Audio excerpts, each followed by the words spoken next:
Brasileiro comissário de bordo da Delta é preso no aeroporto de Miami com namorado por portar grande quantidade de drogas. Capixabas que mataram brasileira nos Estados Unidos em 2020 são condenados a 37 anos de prisão em julgamento inédito. Em Chicago, startups brasileiras são destaque em evento que promove bons encontros e busca por investimentos. Alerta para os pais. FDA diz que se assusta com o aumento no número de fumantes entre os alunos do middle e high school. E começa neste final de semana a Copa do Mundo do Catar. Aqui nos Estados Unidos, os brasileiros estão cheios de expectativa. Será que veio o Hexa? É mais do que um jogo de futebol. É uma história, é um legado.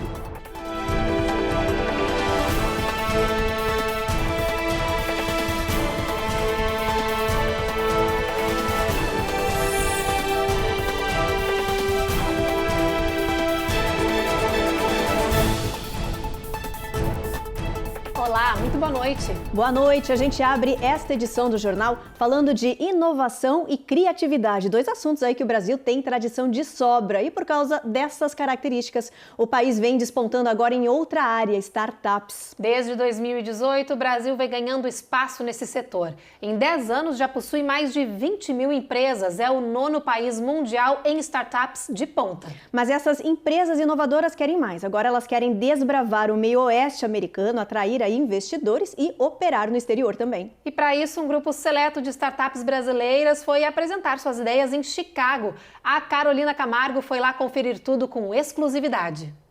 Olhos e ouvidos atentos no encontro de uma semana da Startup Brasil em Chicago. Cada palestra foi acompanhada com interesse pelos participantes que buscavam oportunidades.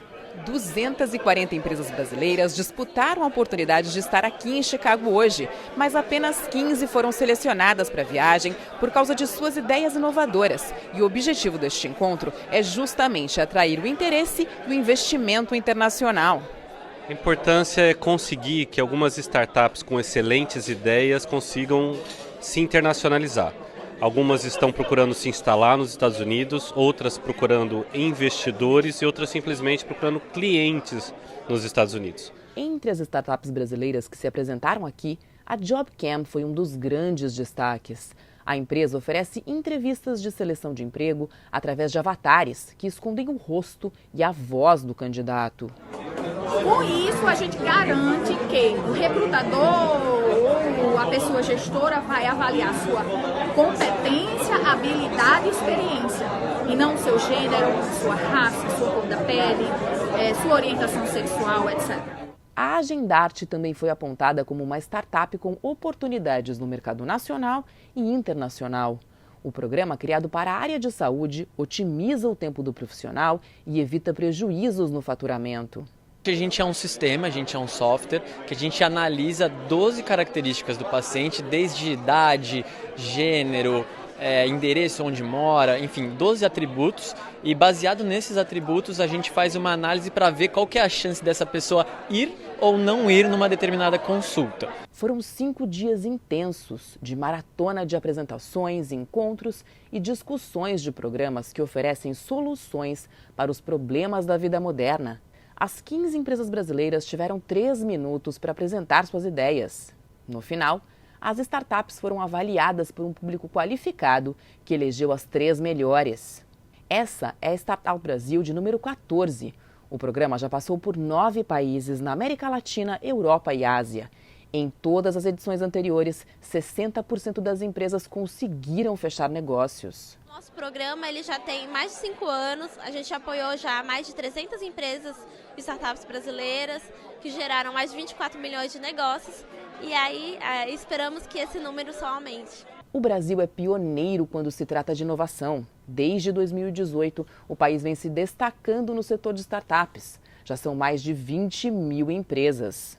Tudo isso é o resultado de uma política pública brasileira para que a gente entre nesse nicho de startups de grande valor, com tecnologia, com segurança para os investidores. A gente já tem mais de 30 unicórnios, que são empresas que valem mais de 1 bilhão, faturam mais de $1 bilhão ano. Então só nessas 30, mais de 30 bilhões. Algumas já lançaram IPO nos Estados Unidos, né, como o Nubank e outros. Chicago! Bom, nesta quinta-feira, os 2 capixabas que mataram uma brasileira na Califórnia em 2020 e fugiram para o Brasil receberam a sentença pelo crime. Apesar do assassinato ter acontecido aqui nos Estados Unidos, o julgamento dos 2 foi no Brasil e o júri popular os culpou aí pelo homicídio triplamente qualificado.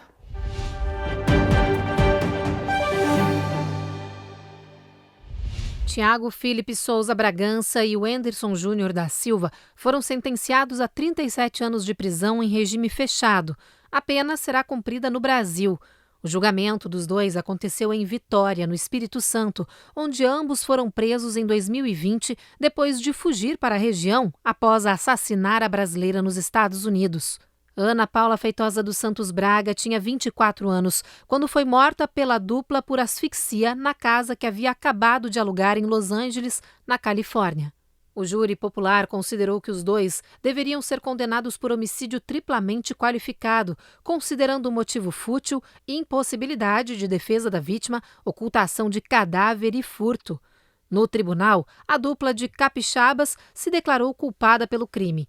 Eles admitiram o assassinato e confessaram que colocaram o corpo da vítima no porta-malas do carro dela, saíram dirigindo até outro estado, abandonando o corpo em uma caçamba de lixo e depois atravessando a fronteira com o México para voltar para o Brasil. Entre as testemunhas do julgamento, de mais de 17 horas, estavam agentes do FBI, que investigaram o caso, identificaram os assassinos e, com a ajuda da polícia brasileira, efetuaram a prisão de ambos.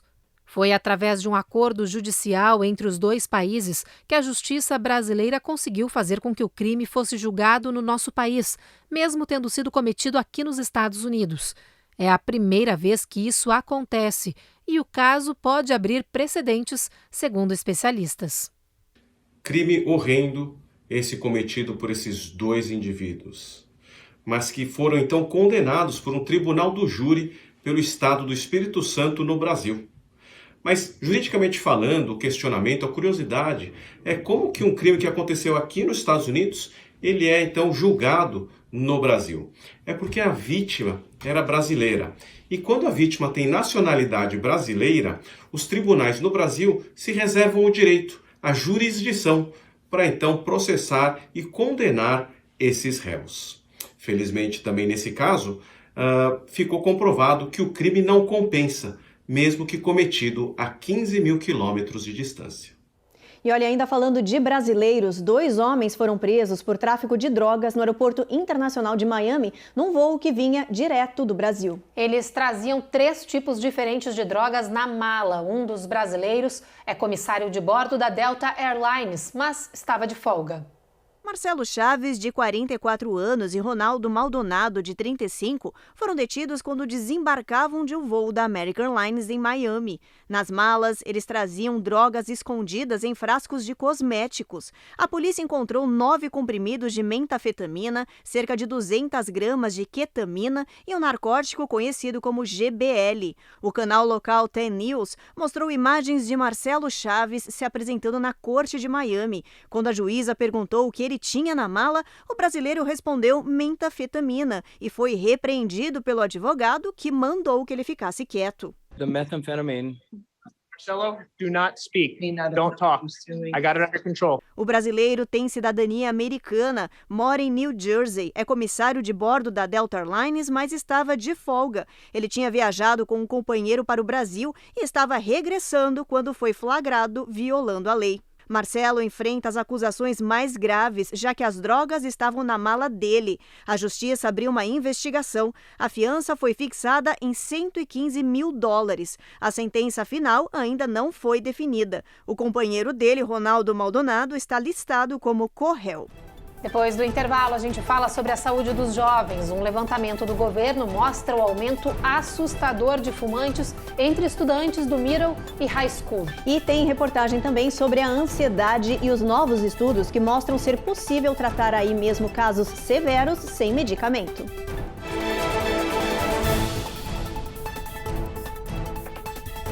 Américas no ar.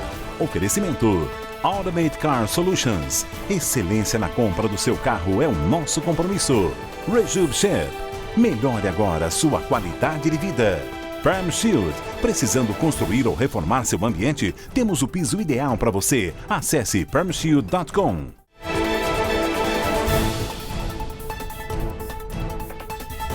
Vamos falar sobre a saúde dos jovens? Um estudo mostra que houve um aumento no número de adolescentes fumantes aqui no país. Pois é, olha, os dados revelam que cresceu e muito o uso de cigarros, charutos e cigarettes entre os estudantes do middle e high school.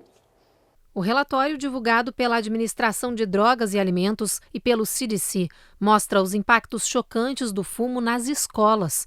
Na Pesquisa Nacional de Tabaco para Jovens, se descobriu que mais de 3 milhões de adolescentes do ensino fundamental e médio fumaram produtos com tabaco neste ano. Isso inclui cigarros e charutos. O levantamento do governo também mostra que o produto mais usado ao longo do ano foi o cigarro eletrônico, que está cada vez mais na moda entre os jovens. Médicos lembram que os produtos que contêm nicotina, como os e-cigarettes, podem prejudicar o cérebro de um jovem e aumentar seu risco de vício em outras drogas no futuro. A primeira razão é que os pulmões do adolescente ainda estão em desenvolvimento e, ao começar a fumar, esses pulmões terão a sua função máxima diminuída. Além disso, existem outros aspectos, como os aspectos neurológicos que devemos considerar. Existe o fenômeno da poda que acontece em torno de 14 anos de idade, onde as sinapses são as comunicações entre os neurônios.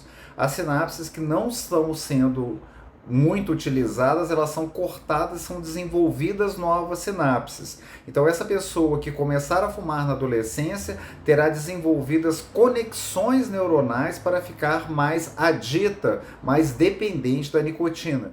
Para o diretor da FDA, o resultado do levantamento mostra que está claro que ainda há muito trabalho para ser feito para reduzir o fumo de cigarros entre os jovens aqui no país.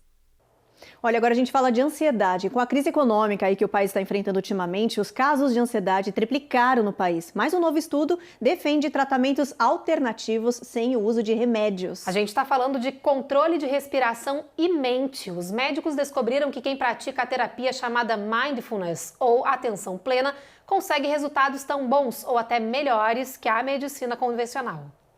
A pesquisa foi divulgada no jornal JAMA Psychiatry Trusted Source. Segundo os estudiosos, quem pratica a terapia cognitiva baseada em controle da respiração e foco total no presente, sem pensamentos dispersos, consegue controlar o estresse, reduzir a depressão e a ansiedade. Esses tratamentos alternativos mostraram resultados surpreendentes, em alguns casos até melhores que o uso diário de medicamentos. As descobertas foram baseadas na revisão de dados coletados no ano passado, de quase 300 pessoas que participaram dos testes. A grande maioria dos voluntários era de mulheres. Os médicos agora estudam para saber de que maneira essas terapias agem no cérebro e como conseguem controlar transtornos graves. Depois do intervalo, tem dica cultural para o final de semana. Para os brasileiros que vivem no sul da Flórida, está rolando até domingo a Feira do Livro de Miami. E a gente mostra também os detalhes de um flagrante impressionante na Califórnia, quando um motorista jogou um carro em alta velocidade em cima de um grupo de oficiais que se exercitava na rua.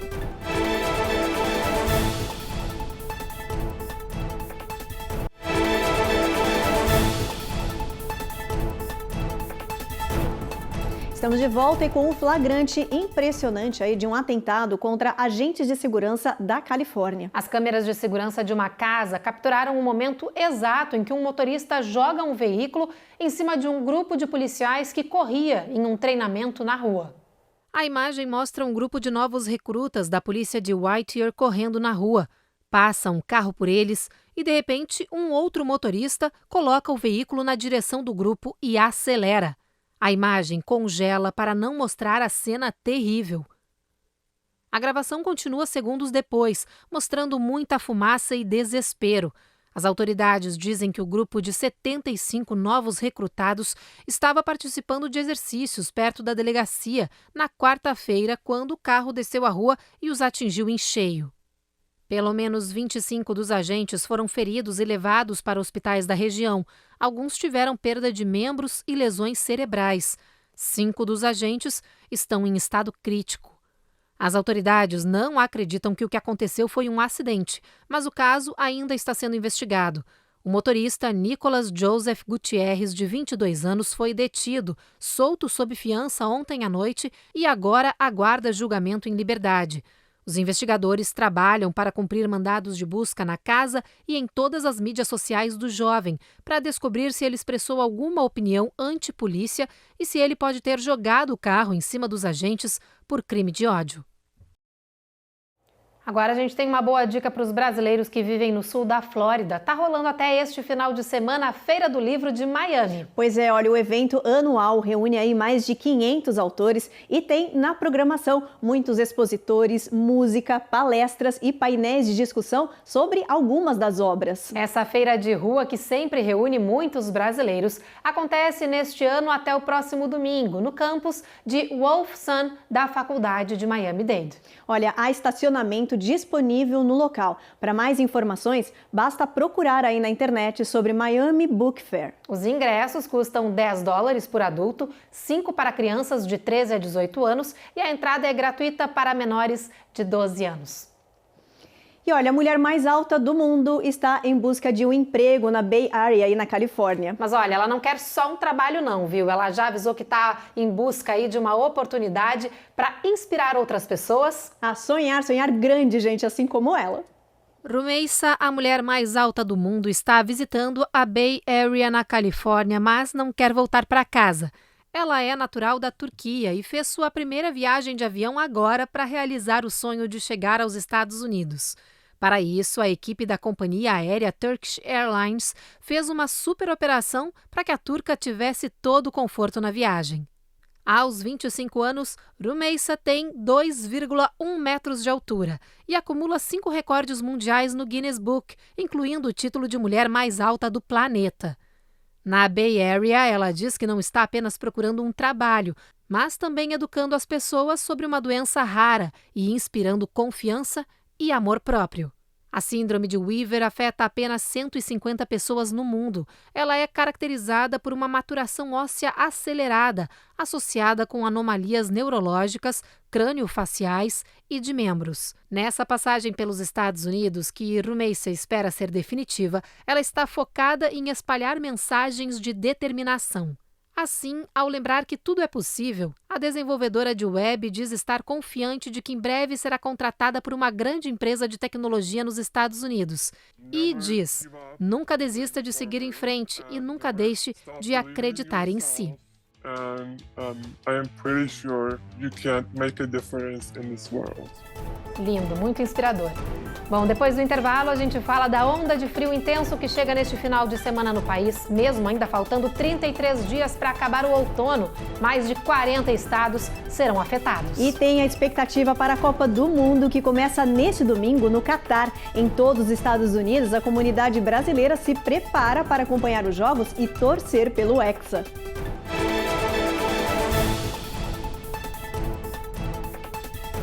Américas no ar.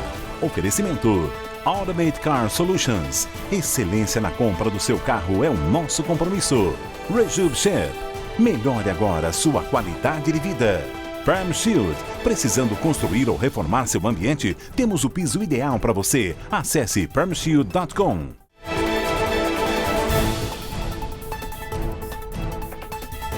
Uma onda fria histórica está derrubando as temperaturas nos Estados Unidos e a previsão para o final de semana não é nada animadora. As regiões de New York City e Buffalo, onde a neve já começou a cair, vão registrar as piores temperaturas em 20 anos. Olha, além do alerta de nevasca, o final de semana deve ser também de chuva, frio e ventos. Essa queda aí nas temperaturas deve atingir inclusive a Flórida, que vai ter friozinho neste sábado e neste domingo. A Giovanna Locatelli tem todas as informações.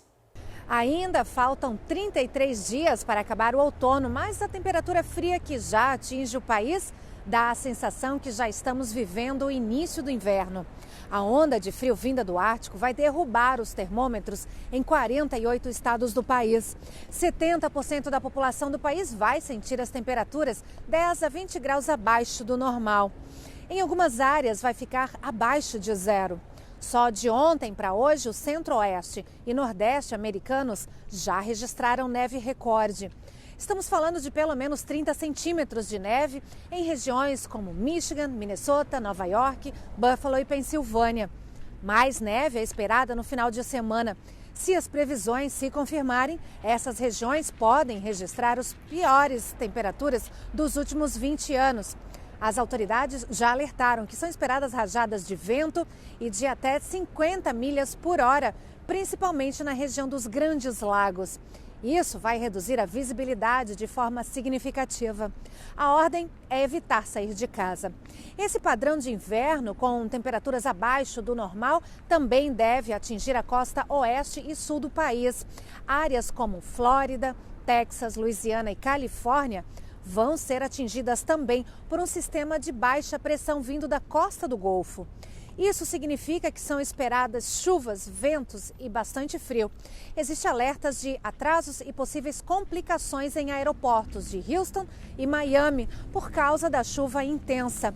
No restante do país pode haver problemas como engarrafamentos em rodovias e interestaduais. E para quem está pensando em viajar de carro no feriado de Thanksgiving, atenção! Os meteorologistas alertam que outra frente fria deve atingir o país na próxima semana. Nevasca, hein? Tá preparada para o friozinho aqui na Flórida?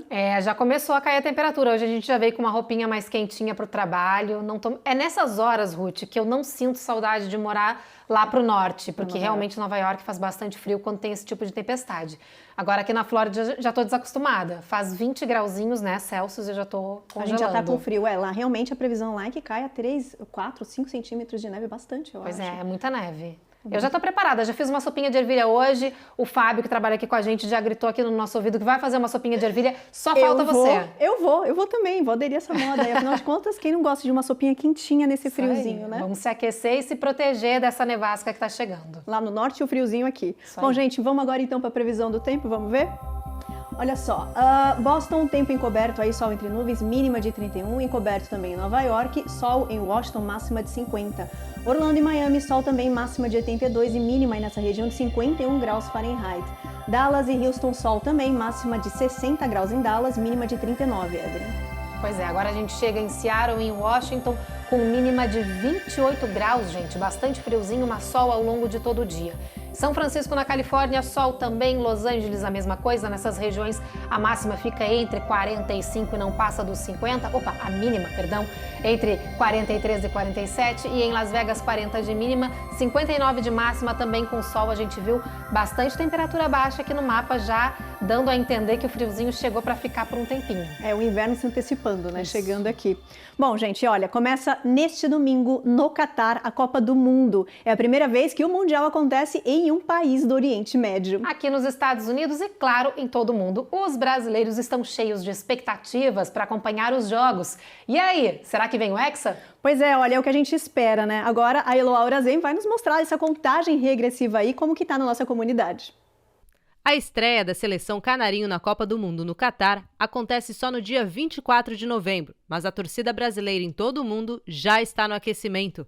Seja na corrida ao supermercado para comprar delícias típicas da nossa terra, ou na flexibilização da agenda de trabalho para contemplar as partidas que acontecem no meio do expediente, os torcedores estão animados.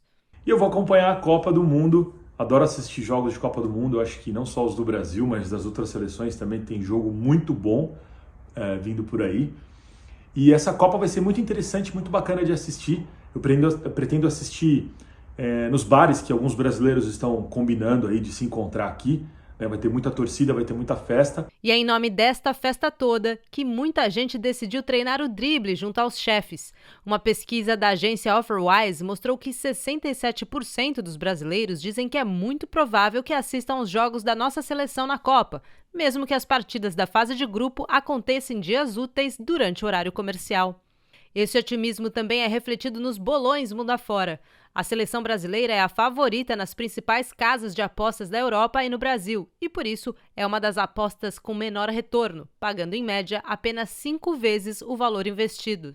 Para efeitos de comparação, a aposta na Arábia Saudita, uma das seleções mais desacreditadas para vencer o Mundial, paga 751 vezes o valor apostado.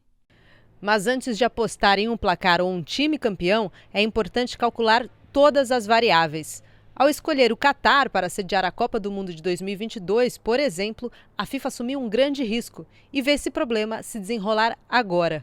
O país, que é conhecido por violar alguns dos direitos humanos, parece não abranger toda a diversidade proposta pelo evento. Recentemente, baniu a venda de cervejas no estádio. Além disso, cantores como Shakira e Dua Lipa recusaram o convite da FIFA para se apresentar na abertura da Copa do Mundo como maneira de protesto. Outras manifestações devem ser vistas ao decorrer de todo o evento. Eu acho que vai ser interessante ver também os protestos que algumas seleções estão pensando em fazer aí, devido ao Catar ser um país tão fechado, né, e ter tanta, né, opinião antiga ainda sobre as mulheres, sobre os gays aí e tal. Total apoio. Queria que a seleção brasileira também fizesse, né, não só jogar bonito, né, não só tentar ganhar a Copa do Mundo, mas também protestar um pouquinho, porque é um absurdo, né, um país como o Catar ainda, né, não ter direitos para as mulheres, da mesma forma que o resto do mundo vem evoluindo e vem conseguindo. Mesmo com tantas polêmicas dentro e fora de campo, a Copa do Mundo promete movimentar bilhões de dólares mundo afora. A expectativa, aliás, é que a receita gerada a partir deste evento seja maior que a da Copa do Mundo de 2018, quando quase 6 bilhões de dólares foram movimentados. E os brasileiros, talvez os maiores amantes de futebol e de uma boa festa, não vão perder a oportunidade de juntar suas grandes paixões de forma lucrativa. É mais do que um jogo de futebol. É uma história, é um legado. E estamos resgatando o orgulho de ser brasileiro e vamos mostrar para o mundo o peso dessa camisa amarela. Isso aí, muita expectativa. Uma Copa bem controversa, cheia de polêmicas, né, Ruth? Sim, bastante. Mas vamos ficar na expectativa de ver a bola rolando aí. Vamos ver o que o Brasil nos reserva. Faz tempo que a gente está esperando pelo Hexa. Faz tempo a gente está na torcida. Vamos torcer aí e ficar nessa expectativa no final de semana. Vai assistir aonde? Vai assistir em casa? Vou assistir em casa, pelo menos o começo, os próximos jogos aí do Brasil. O primeiro no Thanksgiving, vou estar de folga, provavelmente. Você também, não sei. De repente a gente acompanha junto o jogo. Vamos ver, né, Ruth? Vamos ver quem Vamos sabe. fazer um bolão? Vamos fazer um bolão. A Eloá trouxe aí na reportagem, né, muito sobre as apostas aí. O Brasil tá bem cotado aí nessas apostas. Tá sempre bem cotado. Ultimamente não tem demonstrado muito, mas vamos ver o que vai acontecer dessa vez. A gente é brasileiro, a gente não desiste nunca. Isso aí. Vamos ver se vem no Catar o Hexa, então. Vamos torcer. Bom, o Jornal Américas no Ar termina aqui. A gente espera, então, vocês segunda-feira, às 7h30 da noite. Vocês já sabem, a gente chega sempre depois do Cidade Alerta. Agora vocês ficam com mais um episódio da 5ª temporada da série Reis. Uma boa noite. Boa noite.